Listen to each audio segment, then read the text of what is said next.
Pirmas klausimas, norėčiau duoti, kuo tu užsiemi gyvenime? Užsiemimas. Esu pastorius, jau 20 metų ir šitoje srityje. Iš tikrųjų, tai mano pagrindinis užsiėmimas. Viską, kas susijęs su šalia to, Lietuvoje turiu ir vadovauju mediją tarnystę, tiesiog interneto žurnalas. Ir taip pat konsultuoju žmonės santykių klausimus. Nes kaip tik šiandien seminarą turėsim tau tokį pagrindinį dalyką. Gerai. Ar esi buvęs kada nors Anglijoje prieš tai? Kokį įspūdį paliko? Aš esu buvęs porą kartų Anglijoje prieš tai. Ir toks įspūdis pirmas yra toks, kad kaip šalis turi kažkokį gilų pamatą, kurio nelabai išrausi. Ir labai daug kultūrų, tai galbūt tas pirmas dalykas, kas krenta į akis.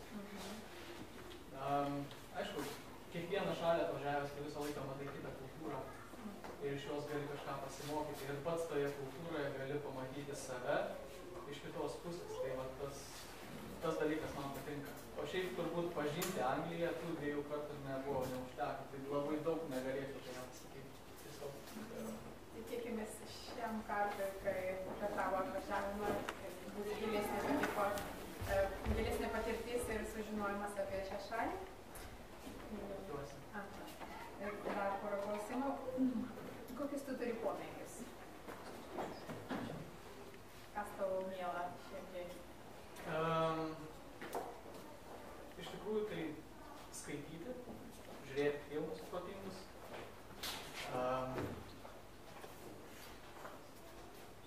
Diskutuoti protingai. Tai galbūt tokie pomėgiai.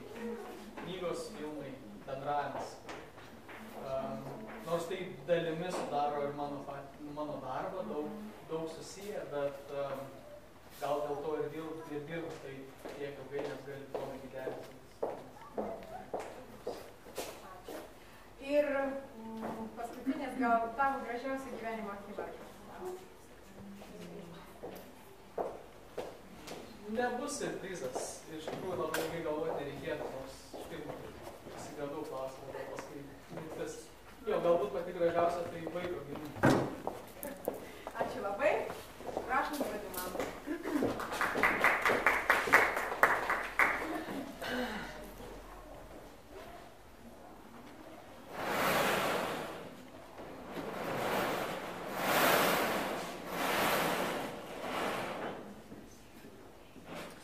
Gerai, noriu pradėti nuo klausimo. Kai jūs išgirstat žodį santykiai,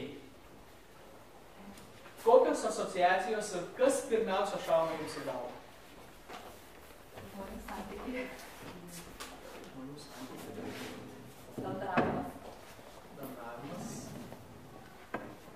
Kažkokas ne vienas. Ne vienas. Sunkumai. Sunkumai. Santykiai. Problemos. Čia yra skirtumas tarp vyrų požiūrio ir moterų požiūrio. Iš tikrųjų, galbūt vyrams labiausiai žodis santykiai asocijuojasi su problemom. Pasiaiškinti santykius, tai reiškia spręsti problemas, dažniausiai tai būna, ar ne? Kai mes, kaip sakai? Aš netyčia į tave parodžiau. Jo, ir pereina per širdį. Kur prisidirbau, ką praleidau. Jo, bet žiūrėkit, dabar aš tiesiog norėčiau, kad mes apsibrėžtumėm tam, apie ką mes kalbėsim. Santykiai yra labai plati tema. Ir turbūt neužtektų savaitės laiko, kad mes kiekvieną dieną susitikę galėtumėm aptarti įvairiausius niuansus santykių. Santykiai tarp vyro ir žmonos, santykiai tarp tėvų ir vaikų, santykiai auginant paauglius, santykiai su mažiukais vaikučiais, santykiai darbe, santykiai su draugais, santykiai su artimaisiais ir santykiai su gyvūnėliais ir toliau ir taip toliau ir taip toliau ir taip ir santykiai, santykiai, santykiai. Visas mūsų gyvenimas iš esmės yra. Todėl jeigu mes pabandytumėm per šitas 2 valandas aptarti visas šitas sritis, tai gautųsi toks kaip praslydimas vandens paviršium, gal mes kažką sudrumstumėm ir turbūt nieko iš to jokios naudos nebūtų. Aš šiandien atvažiavau ir atsivežiau idėją pažiūrėti į keletą tokių universalių dalykų, kurie paliestų visus santykius, kuriuos mes turim. Ir dažniausiai mes į santykių žiūrime, gerai, ne dažniausiai, bet dažnas, tiesiog tomis akimis, kurias mes įgyjame dėka tos kultūros, kurioje mes gyvename. Jeigu šiandien nueitumėte į knygyną, yra atskiros lentynos knygoms apie santykius. Tom pačiom temom, kurias aš ką tik išvardinau, santykiai šeimoje, taip toliau, kaip bendrauti, kaip daryti įtaką, kaip dėrybas laimėti, kaip įtikinti žmogų. Santykiai iš tikrųjų į verslą yra pereinantis, ar ne, ir tenais santykių principai tam tikrą bandami diegti, kad tai būtų naudinga. Ir dažniausiai kaip mes sprendžiame tos dalykus. Mes nusiperkam gerą knygą ir galvojame, kad šita knyga kaip ir išspręs mūsų problemas. Dažniausiai tose knygose yra pateikiami 10 taisyklių, kaip turėti efektyvesnį bendravimą. Čia kaip pavyzdys. Ir mokomi panašiai tokių dalykų. Kai jūs šnekate su žmogumi, jums reikia atsisėsti ir užimti tam tikrą kūno poziciją, panašią kaip kad to žmogaus, kad tai būtų tas refleksija, atspindys, kad jūs panašiai linksėkite galvą, kai jisai kalba, tai vadinasi aktyvus klausimas. Ir pastoviai nepamirškite paminiuoti. Aha, tai įrodo, kad jūs labai įdėmiai, intensyviai klausote ir tas žmogus jaučiasi išklausytas. Mes išmokstam šitų taisyklių ir tada bandom juos įdiegti savo gyvenimą. Ir jeigu esam nuoširdus ir stebim save, suprantam, kad tai nieko nepakeitė. Taip, galbūt šį kartą man pavyko pasėdėti ir atrodyti geru draugu, bet ar aš tapau geru draugu? Psichologai sudarinėja, stebėdami mūsų santykius, analizuodami mūsų santykius, daro santraukas, išskiria dėsningumus, apie tuos dėsningumus pradeda rašyti, o mes pradedam skaityti ir bandom juos kopijuoti, išmokti tam tikrų dalykų. Arba tiesiog, aš tai vadinu, pradedame mokytis butaforinių santykių.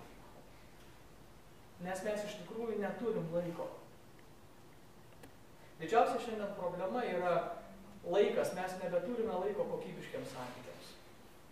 Man truputuką teko pasidomėti statistiką. Labai įdomi tendencija Hollywoodo filmuose. Šiaip Hollywoodo filmai labai įdomias tendencijas dažnai įvairiausiam gyvenimo sritim parodo. Bet štai prieš 20 metų Hollywoodo filmuose, scenose, kai aiškinasi 2 žmonės santykius, šita scena vidutiniškai užtrukdavo apie 40 sekundžių santykių aiškinimuose. Šiandien, praėjus labai nedaug laiko, šita trukmė, kiek skiriama yra būtent, kai žmonės aiškinasi santykius, sutrumpėja iki 7 sekundžių vidurkis. Ir tai netgi įtraukiant muilo operas, kur iš tikrųjų nėra nieko, kaip tik tais šnekasi, kas ką myli ir kas apie ką kur pasakė. Ir labai įdomu, tai vadinasi, žmonių dėmesys netgi rimtiems pokalbiams ir pamokoms, kurias galbūt galima mes išpaimti iš šitų pokalbių, vis trumpėja. Mes nebesugebam sukontroliuoti laiko tiems dalykams. Todėl aš šiandien nebandysiu jums pateikti 10 principų, kaip turėti efektyvius santykius. Mes šiandien nekalbėsim apie tai, kaip jums reikėtų bendrauti, kad jūs būtumėt geras draugas. Mes nekalbėsime apie taisyklės, kurias jūs galbūt galite išmokti ir dabar išeisite iš čia ir pritaikysit ir tai išspręs jūsų problemas. Nieko panašaus aš šiandien nenoriu jums pasiūlyti. Šiandien aš pabandysiu pakalbėti apie vieną iš esmės dalyką. Ir pasiūlyti jums 3 sprendimus. Kaip mes galėtumėm, tiesiog tai bus net nesprendimai, tai bus universalūs principai, kurių pritaikymas yra jūsų kūrybinis sugebėjimas, nuo jūsų pačių priklausys. Tai nebus taisyklės, su kuriomis jūs galite sutikti arba ne, bet gali būti, kad kai kuriems tai, ką aš pasakysiu, gali nepatikti. Jeigu taip nutiktų, aš kviečiu, nedarykit iš ankstinių greitų sprendimų, tiesiog pasilikę mintyse, skirkite tas keliasdešimt sekundžių pagalvoti namuose prieš užmigdami, o galbūt yra kažkas racionalaus, kuris galbūt galėtumėte išbandyti. Jeigu labai nesutinkat, aš atviras padiskutuoti, bet šitie principai, kuriuos aš norėsiu šiandien jums kalbėti, yra ne mano, šiuos randu vienoje seniausių pasaulio išminties knygų. Knygų, kuri iš tikrųjų pakeitė daugybę žmonių gyvenimo. Knygų, kurioje yra knygoje, kurią rašė ne vienas žmogus, o tikrasis autorius iš vis net ne žmogus, tai Biblijoje.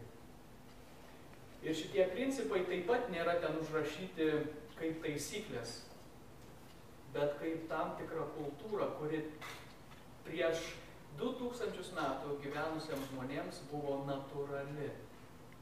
Jie nesusirinkdavo į tokius seminarus, kaip kad mes dabar susirinkam, ir nesimokė tų dalykų, nes jiems kai kurie dalykai buvo daug lengviau suprantami. Tiesiog dėl to, kad jie turėjo daugiau laiko apie tai galvoti. Mums šiandien reikia tokių susitikimų, kad mes galėtumėm įsidėti kažką ir paskui prasukti savo galvose, bet jiems šiek tiek kitaip. Taigi, kai kuriuos principus apie juos aš kalbėsiu. Ir netgi gali būti taip, kad kai jūs klausysitės, jums gali kilti klausimas, apie ko čia santykiai. Bet neskubėkit su išvadom. Mes jų eisim pačioje pabaigoje ir jūs pamatysit, kaip viskas suplauks iš visų tų skirtingų upelių, suplauks į didelę upę, o tada spręsit jūs, ar tai, ką aš kalbu, gali pagerinti jūsų santykius. Kaip aš ir kalbu, tai nebus apie santykių šeimoje, konfliktų šeimoje sprendimą ar kažkas tokio panašaus. Tai yra iš esmės apie santykius. O jeigu santykiai yra didžioji mūsų gyvenimo dalis, tai mes kalbėsim šiandien apie mūsų gyvenimą. Ir kai kuriuos principus, kuriuos galbūt mes esam šiek tiek primiršę. O jeigu neprimiršę ir žinom juos teoriškai, bet net neturime motivacijos galbūt bandyti kažką pakeisti, nes nežinome, kokią mums naudą tai gali atnešti. Gerai, susitarėm? Pasakiau viską, kad jūs žinotumėt, ko tikėtis. Gerai, aš pradėsiu nuo problemos. Visai nesenai, gal prieš porą metų, Panevėžyje įvyko vienas liūdnas atsitikimas. Vienas kovinis šuo užpuolė mažą vaiką, 7 metų. Smarkiai jį apdraskė ir kad jį sulopyti reikėjo labai daug siūlių ir apie tai rašė laikraščiai, rodė per televiziją, buvo eilinį kartą iškeltas klausimas apie tai, kaip reikėtų prižiūrėti šunis ir kaip reikėtų saugoti juos nuo vaikų ir taip toliau, ir taip toliau. Ir žurnalistai klausinėjo įvairiausius žmonės, įvairiausių žmonių nuomonės. Ir vienas dėdukas, kokių, nežinau, 70 metų, jo žurnalistai paklausė, ką jūs manote apie šitą įvykį? Ar jisai sako, šuo yra šuo. Ir prieš šuns prigimti nepapūsi. Ir aš klausau, ką kalba visi kiti žmonės, ir aš jau jų nebegirdžiu ir galvoju, bet tai yra iš tikrųjų išmintingi žodžiai. Ko mes tikimės iš šuns? Kai šeimininkų klausia, jie ką sako paprastai? Šuniukas visada buvo geras. Jis niekada net neurkšteldavo, o mažus vaikus iš vis mylėdavo. Ir kaip dabar mes galim, ir aš net nesitikėjau, ir taip toliau, ir taip toliau. Nu, o ką tu padarysi? Štai čia, ta prasme, mažas vaikas, kuris yra sužalotas ir rezultatai yra vaizdas. Prieš šuns prigimtį nepapūs, šuo yra šuo. Su juo negali elgtis kaip su žmogumi. Iš jo negali tikėtis racionalių sprendimų. Tu niekada nežinai, kaip jam šausi galvą. Ar ne taip? prieš prigimtį iš tikrųjų mes suprantame, kad savo galvoje mes nepapūsime, tačiau žinot, kokia vat yra problema? Mes pučiam. Ir aš nebekalbu dabar apie šunis, mes kalbu apie mūsų pačių prigimtį. Mes pučiam prieš prigimtį. Ir iš čia kyla visos mūsų problemos santykiuose. Aš tuoj paaiškinsiu, ką turiu galvoje. Bet prieš tai keletą pavyzdžių, kaip mes tai darom, kaip mums nepatinka prigimtiniai dalykai. Tokioje visuomenėje mes gyvenam iš tikrųjų. Pavyzdžiui, imkim, kad ir miega. Nieko turbūt nerasim natūralesnio dalyko žmogaus gyvenime negu miegas. Tai yra taip gamtos sutvarkyta, Dievo įpareigotas, mes tokie sukurti, mums visiems reikia ramybės. Tačiau šiandieninėje visuomenėje miegas yra tarsi kažkas, kas mums trukdo. Aš netgi pats kartais pagaunu save, kai aš darau kažką, kas man labai patinka ir kas man labai įdomu ir pasižiūri laikrodį ir reikia miegoti. Ir aš jaučiu, kad akytės merkės ir aš galvoju, jeigu nebūtų to miego, aš galėčiau paprasčiausiai toliau tęsti tą darbą ir daryti tą darbą ir aš galėčiau būti efektyvesnis daug. Ir prie kam tas miegas reikalingas? Ką tada mes darom? Pribėgam prie kavos aparato, įsipilam dvigubą espreso, vėl niukti ir vėl bandom toliau daryti tai, ką mes darėm. Ar ne taip? Vietoj to, kad mes susitaikytumėm su mūsų poreikiu natūraliu miegoti, nueitumėm, išsimiegotumėm ir viskas būtų gerai. Ar ne taip? Toks įspūdis, kad mums nepatinka, nes šitas dalykas mūsų nepaklausia, kai kažkas nustatė, kad mums reikės išsijungti kiekvieną dieną. Mūsų gyvenimas yra kaip punktyrai. Jeigu kam nors teko matyti serialą Kortų namelis, niekam neteko žiūrėti serialą. Ten tas pagrindinis herojus, ta prasme, karjeristas, politikas, intrigantas ir žodžiu šioks, toks ir visoks, pasako tokius žodžius, sako, aš nekenčiu miego. Sako, jis priverčia net stipriausius iš mūsų nutraukti tai, ką jie daro ir palikti tai ir eiti ir būti visiškai beverčiais ir pažeidžiamais. Aš nesakau, kad mes visi turim tokią nuomonę, tačiau štai jums labai geras pavyzdys, kaip mes kartais jaučiame su tais dalykais, kurie yra mūsų prigimtyje, bet mes jų nenorime priimti kaip po tokių. Nes mums tiesiog jie neparankus, nenaudingi. Mes privalome daryti pertraukas, kad ir kokius darbus dirbtumėm, netgi jeigu mes gelbėtumėm pasaulį.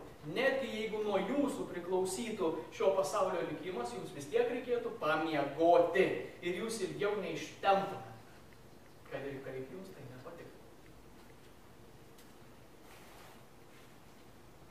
Todėl mes kovojame su šitą realybę, pasitelkdami kofeiną arba Red Bullį. Taip. Jeigu mes žinome, kad valgyti yra būtina ir mes žinome, kad valgyti reikia sveikai ir kad tai nuo to priklauso mūsų sveikata ir mūsų protas tai supranta, tačiau mes taip pat neturime laiko daryti tai, dėl ko mes valgom greitą maistą. Jeigu jau privalom, tai darom tai greitai. Nes mūsų visas gyvenimas, visos mūsų mintis yra sutelktos ne į prigimtinius mūsų dalykus, o į kažką kitą, į tai, kas mums galbūt patinka labiau. Kalbančios galvos per televizorių, tenka jas matyti, ar ne jums, dažnai kalba labai protingus dalykus. Pavyzdžiui, jie sako tokį dalyką, kad mes būtumėm laimingi, kalbant apie žmonių laimę, jie sako, mums nereikia pinigų. Ar sutinkat su tuo?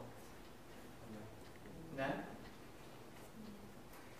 Aš pamenu, atvažiavo vienas draugas pas mus į svečius iš Norvegijos ir mes nusivežėm jį į Baltijos pajūrį, prie jūros, po kopas, vaikštom, kvėpuojam, alsuojam pilnais plaučiais, jisai atsisuka į mus ir sako, bet iš tikrųjų, kai pagalvoju, kaip smagu, kad patys geriausi dalykai gyvenime yra nemokami, ne? Jo. Aišku, aš galbūt norėčiau leisti savo mokamų paplūdimių, kur nereikia gultis ant smėlio, kur galiu pasidėti gultą ir dar kažką, bet čia jau iš tikrųjų nieko nekeičia, patys geriausi dalykai vis tiek nekeičia. Ir jie sako, iš tikrųjų, jeigu jūs norite būti laimingi, jums nereikia pinigų, jums reikia mylinčių žmonių aplinkui. Taip. Jūs galite turėti kiek norit pinigų. Ir žmonės tai supranta, sakau, ir per televizorių girdžiu kalbą. Tačiau visuomenės gyvenimo būdas, technologiniai procesai, politiniai sprendimai, ar tai tarnauja tam, kad mes būtume laimingi ir turėtume gerus santykius, ar vis dėlto šiandien mes jau turim problemą su laiku, kurią mes arba turim, arba neturim laiko santykiams. Kaip jums atrodo? Lyg ir suprantam, ko mums reikia santykių. Ir visi sako, jeigu norite turėti santykių, jums reikia laiko skirti tam. Bet kita vertus, reikia pinigų, reikia to, reikia šio, reikia to, trečio. Ir ne tik, kad viskas yra paliekama žmogaus individualiam sprendimui, tačiau yra kuriama kultūra, pasaulėžiūra, daromi politiniai sprendimai, kurie nepalieka laiko tam. Pavyzdys. Kita kalbanti galva per televizorių sako, vaikai mūsų ateitis, todėl labai svarbu investuoti, kad tėvai galėtų skirti laiką auginti savo vaikus iki 3 metų mažiausiai. To reikia vaikų raidai, kad jie galėtų būti pilnavertės asmenybės. Perjungiau kitą kanalą ir tenais kita kalbanti galva sako, šiandien mes svarstom įstatymo projektą apie tai, kad pagreitinti mamų išėjimą į darbą, darbo rinkoje, taip toliau, mes norime išleisti įstatymą, kuris nubrauks ten pašalpas, tą padarys, tą, trečią ir sistema. Ir visas tas geras dalykas, ta gera idėja, kad reikia, yra kita ranka nuvaloma, nubraukiama dėl to, kad kas? Valstybei reikia, mes kuriam gerovės valstybę. Mums reikia mamų, kad jos nesėdėtų namuose su vaikais. Kas bus su jais, mes spręsim tą problemą po 15 metų. Šiandien jos galėtų eiti dirbti, uždirbti ir joms gerai, ir valstybei gerai. Ir nieko apie santykius. Nors žinom, kad tai svarbu. Paradoksas. Bet tokių paradoksų ir tokių nenuoseklumų mūsų aplinkoje yra labai daug. Ir mes patys tampam tų paradoksų, tų nenuoseklumo aukomis. Visos kalbos teisingos, tačiau kryptis ne. Taip. Jeigu mes esame sąmoningi ir jeigu mes skiriame laiko pagalvoti apie tai, taip, mes darom sprendimus, darom pasirinkimus. Individualu. Tačiau, kita vertus, mes taip pat galbūt norėtume, bet esamoje situacijoje mama galvoja, gerai, aš būsiu namuose, pašalpos man nebeduos, kas man padėtų, aš neturiu. Man reikia eiti darbą, nes jinai priversta tai daryti, nors jinai supranta ir teisingai norėtų pasirinkti. Bet yra tie, kurie daro sprendimus, kurie įtakoja mano gyvenimą. Tarp pasirinkimo ir įstatymo nėra santykių. Taip. Ir tai yra ta problema.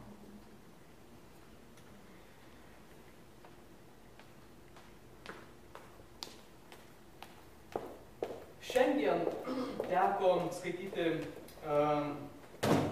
viename žinomame garsiame laikraštyje straipsnį apie ateities visuomenę. Vizionierius vienas rašo. Žodžiu, žmogus, kuris tiesiog bando įsivaizduoti, kaip atrodytų mūsų visuomenė, jeigu šitie dabartiniai procesai, kurie vyksta visuomenėje, jie ir nesikeis. Kaip atrodys mūsų visuomenė po 10, 20, 30 ar 50 metų.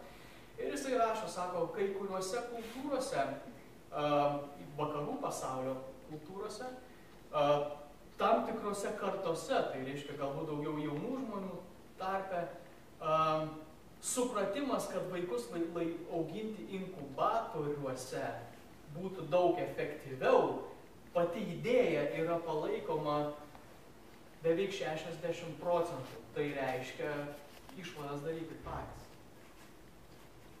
Vadinasi, nori, nenori, bet visuomenė keičiasi ta linkme, mes ne ten einam. Jeigu jums rūpi santykiai, tai mes ne toje visuomenėje gyvename.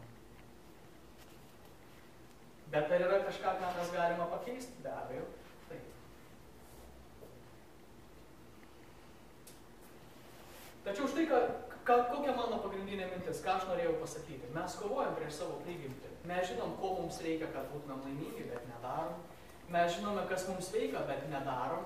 Mes žinome ir netgi su tais dalykais, kuriuos privalome daryti, mes dažnai nenorime taikytis. Mes ieškom išlygų, išvedžiojam, mes norėtumėm, kad ir mūsų nuomonė būtų svarbi, lemiant. Toks įspūdis, kad mes norėtumėm evoliucionuoti. Mes norėtumėm iš būtybių, kurios privalo miegoti, evoliucionuoti į būtybės, kurios nemiega. Gal tai išeis, priklauso, kiek kofeino mums išgerti reikės. Bet dabar žiūrėkit. Pasakysiu jums keiksmažodį. Biblijoje, kaip aš jau sakiau, principą, kurį aš noriu iškelt, kuris daro iš esmės problemą mūsų santykiuose, su kuriuo mes neatsižvelgiame į savo santykiuose, Biblija apibūdina labai aiškiai. Žiūrėkit, aš paskaitysiu jums. Todėl, kaip per vieną žmogų nuodėmė įėjo į pasaulį, o per nuodėmę mirtis, taip mirtis prasiskverbė į visus žmones, nes visi nusidėjo. Ir dabar yra visi nusidėję ir visi stokoja Dievo garbės. Kitoje Biblijos eilutėje rašoma, iš tikrųjų nėra žemėje nei vieno žmogaus, kuris būtų toks teisus, jog tik gerai elgtųsi ir niekada neklystų. Biblija sako, kad mūsų polinkis daryti neteisingus sprendimus yra mums įgimtas. Mūsų polinkis kovoti prieš prigimtinius dalykus, darant neteisingus sprendimus, kartais net nesąmoningai, mums yra įgimtas. Santykių problemos mums yra įgimtos. Ne dėl to, kad kažkas mūsų užprogramavo tam, ir dabar tas keiksmažodis, kuris nepatinka daugeliui, kuris yra tiesiog teologai vadina į tai nuodėminga prigimtis. Kai dažnai naudoji šitą žodžių junginį nuodėminga prigimtis, žmonės pradeda žiūrėti šnairai, dėl to, kad šiandieninė visuomenė prieš šitą principą, prieš šitą prigimtį taip pat nori sukilti. Tas sukilimas šiandien vadinami pozityvus mąstymas. Teko girdėti tokį išsireiškimą. Mąstykite pozityviai. Tai labai populiarus dalykas. Aš ne prieš pozityvų mąstymą, tai kaip pavyzdys, bet štai, kai tai susiję su nuodėminga prigimtimi. Kai žmonės girdi nuolat, kad mes esame nuodėmingos prigimties būtybės, kad kažkas nutiko mūsų prigimčiai, kad mes susirgom, sakykim taip, jeigu jums tai lengviau priimti, kad mes susirgome ne fizinę ligą, mes susirgome dvasinę ligą ir kad mūsų prigimtis ir mūsų sprendimai, va kaip pasakėte, mūsų sprendimai ir mūsų žinios prasilenkia. Mes žinom, suvokiam, kas yra teisinga, aplamai mūsų gyvenime, mūsų santykiuose, bet mes nedarom to, kas teisinga, dėl to, kad mums natūraliau pasirinkti visą laiką lengvesnį kelią. Mes norėtumėm viską laikyti savo rankose, visus sprendimus, visus atsakymus, viską, bet problema, kad ta ranka drebanti ir jinai nieko negali padaryti, jinai negali išlaikyti visko, nes mes nesam tokios būtybės, kurios galėtume tai padaryti. Nuodėminga prigimtis yra kaip akibrokštas žmonėms, kurie sako, klausyk, pastoriau, kalbėk pozityviai. Aš ateinu, sako žmonės, į bažnyčią ne tam, kad jūs man papasakotumėte apie tai, koks aš blogas esu. Aš norėčiau išgirsti kitokių dalykų. Mums nepatinka tas faktas. Ir jeigu teoriškai mes taip pat linksim galvą, kai girdim, taip, mes nuodėmingi žmonės. Dažnai krikščionims nėra problemos priimti nuodėmingos prigimties faktą. Dažnai kalbant, kai konsultuoju poras, prieš santuoką pas mane ateina ne tik tikinčios poros. Neturėjau tokios didelės patirties, tačiau man taip pat su jais tenka kalbėti apie tos dalykus. Ko jūs tikitės vienas iš kito, aš klausiu? Jie sako, aš tikiuosi iš jos, kad jinai bus mylinti žmona, kad jinai pasirūpins manimi, kai man bus sunku, kad aš visą laiką galėsiu rasti užuojautą, iškilus konfliktams darbe aš galėsiu grįžti į namus kaip į kažkokią saugią oazę ir atsigauti. Ir aš klausau ir linksiu galvą. Jo, ir visi kalba tą patį. Ir jos, ir jie. Panašus lūkesčiai. Aš sakau, o jūs pagalvojate apie tai, kad jūs darysit klaidingus sprendimus. Jūs pagalvojate apie tai, kad jūs atsikelsite iš ryto ir būsite nekokios nuotaikos ir pirmas žodis, kurį jūs pasakysit, įžeis jūsų antrąją pusę. Ne. Taip nenutiks. Mes ignoruojam elementarų faktą.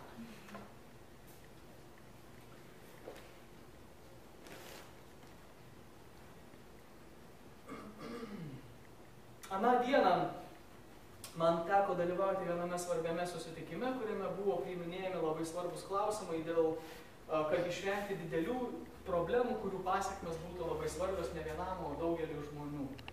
Mes tame susitikime nusprendėme priimti labai svarbias taisyklės, kurios padėtų mums išvengti ateityje tokių nesusipratimų. Ir mes išėjome šito susirinkimo galvodami, kad mes prasidėję visą dieną ten prie stalo ir galvodami apie tai, kokios taisyklės mums padėtų išvengti tam tikrų nesusipratimų, jautėmės padarę labai gerą darbą. Žinot, geros taisyklės. Dabar tik reikia jų laikytis. Nepraėjo nei 2 dienos ir taisyklės buvo sulaužtas. Ir ką jūs pasakysit? Tai sukėlė konfliktą. Nes kažkas atėjo ir sako, žiūrėkit, kokios geros taisyklės buvo sugalvotos, o tu jas sulaužiai. O kai pagalvoji, o ko reikėjo tikėtis? Ar tikėjomės, kad sukūrę taisyklės, mes nesusidursime su faktu, kad kažkas anksčiau ar vėliau tikrai jas sulaužys? Žiūrėkit, visuomenė, kurią mes kūrėme, iš tikrųjų įstatymai rengiam, leidžiam ir kartais man labai gaila tų žmonių, kurie sėdi ir dirba su įstatymais, bandydami sukurti visuomeniai taisyklės, kurios padėtų mums būti, nežinau, kažkaip sukurti kažkokią visuomenę, kurioje būtų smagu ir gera gyventi. Bet žinot, čia kaip toje istorijoje apie karalių. Karalius norėjo padaryti gerą darbą. Išleido įsakymą. Vieniems patiko, kitiems ne. Viena močiutė ateina pas karalių ir sako, karaliau, tu visą laiką nusišneki, išleisdamas įstatymus. Karalius nuoširdus žmogus buvo, klausė močiutė, kur aš šį kartą nusišnekėjau? Močiutė sako, nu va, tos taisyklės, jos niekam tikusios. Karalius sako, gerai močiutė, tavo žilas plaukas išmintis, atsisėsk į mano vietą ir išleisk savo įstatymą. Močiutė atsisėdo į savo vietą ir galvoja, ko čia jis norėčiau. Ir sako, norėčiau įstatymą išleisti apie tai, kad kiekvienas žmogus, pamatęs pagyvenusių žmogų prie gatvės, privalėtų jį pervesti per gatvę. Kaip tarė, taip padarė. Karalius užtvirtino šitą įstatymą savo antspaudu ir išleido. Nu, įsivaizduokim, praėjo šiek tiek laiko, vėl karalius su močiutė susitinka, karalius sako, močiutė, kaip sekasi, močiutė tokia, nei šiokia, nei tokia, sako, ateik karalių pro langą, pažiūrėk, va, kaip tik. Jie priejo, žiūri pro langą, stoja močiutė prie gatvės. Ruošiasi pereiti per gatvę, gal, ta prasme.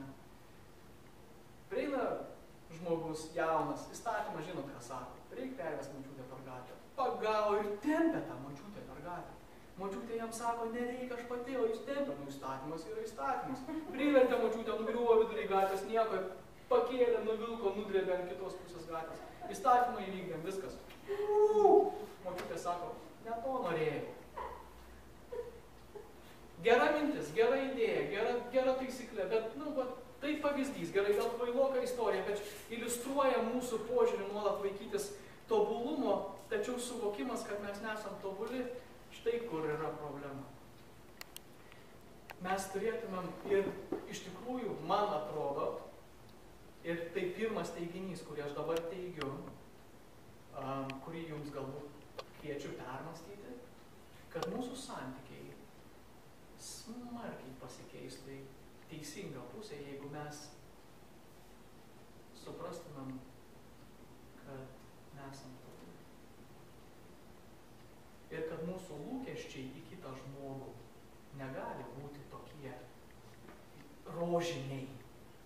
Aš nekalbu apie vyrų žmonų santykius, aš kalbu apie universaliai, kalbu apie kolegas, kalbu apie bendravimą darbe, kalbu apie jūsų santykius su kaimynais. Nesvarbu, kad ir kur bebūtų, kokius jūs lūkesčius puoselėjat į tuos žmonės, su kuriais jūs bendravote.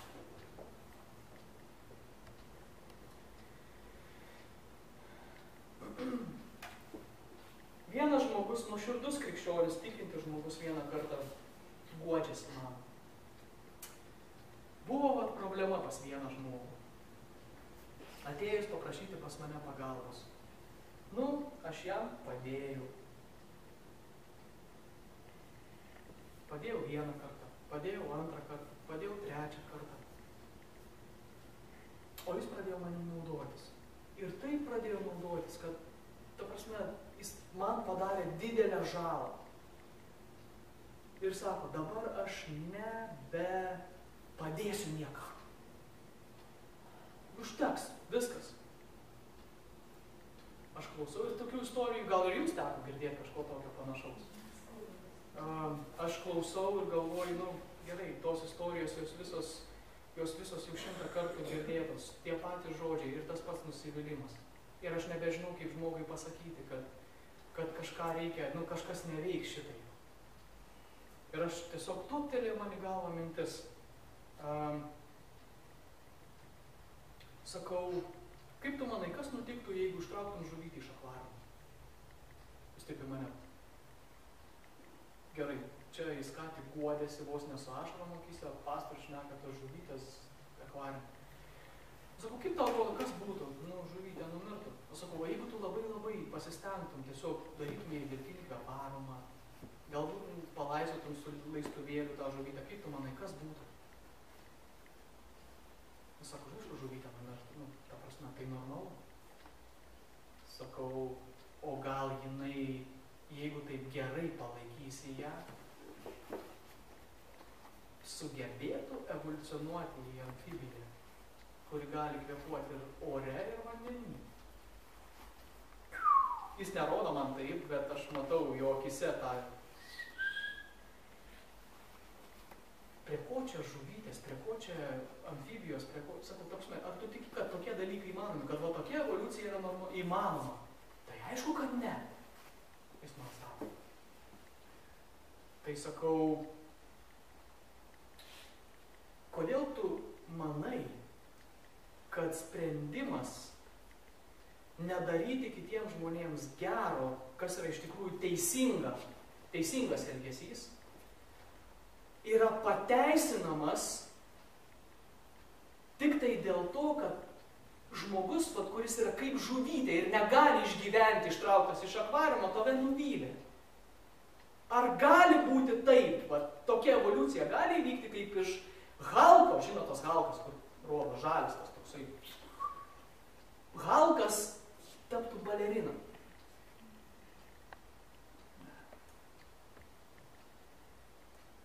Mes dažnai labai nesąmoningai, tačiau neįvertindami vienas kito sukeliame santykių problemą.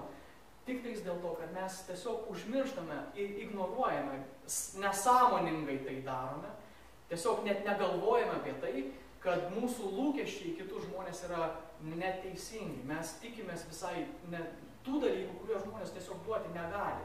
Jie gali būti geri vieną kartą, antrą kartą, trečią kartą, ketvirtą kartą, tačiau penktą kartą jie suklys.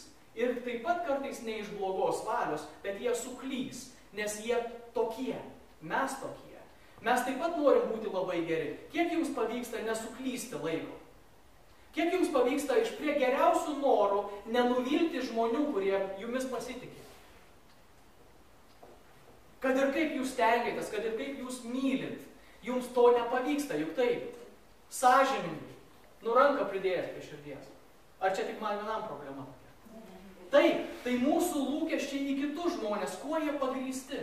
Vieninteliu faktu – tikėjimo evoliucija, štai kuo jie pagrįsti. Mes tikime, kad vieną gražią dieną tas žmogus atsikėlė iš lovos ir jisai tapo tobulas. Bet ar taip įvyko iš tikrųjų? Tai jau nuo Taigi,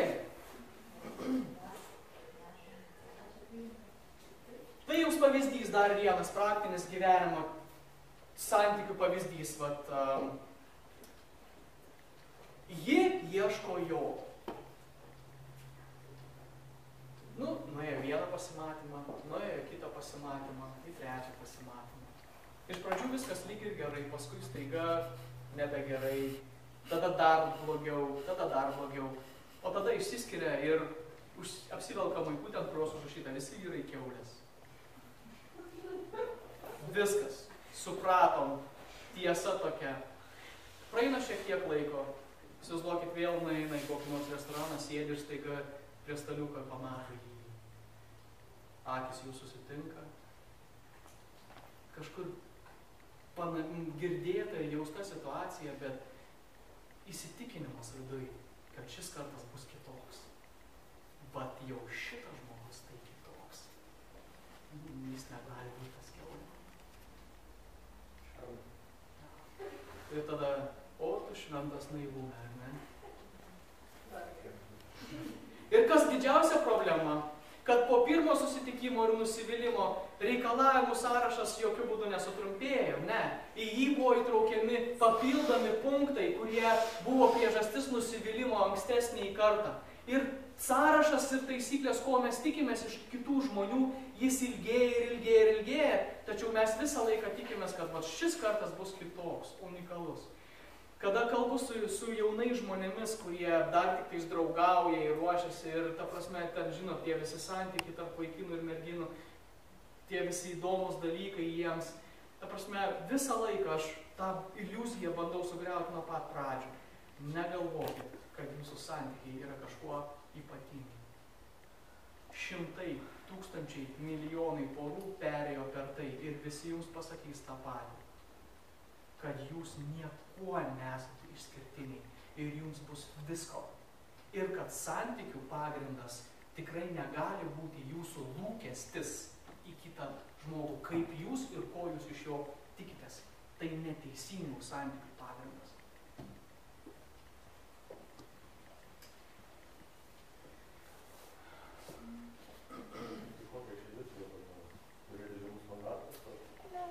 Aš sakiau, neskubėkit su išvadom.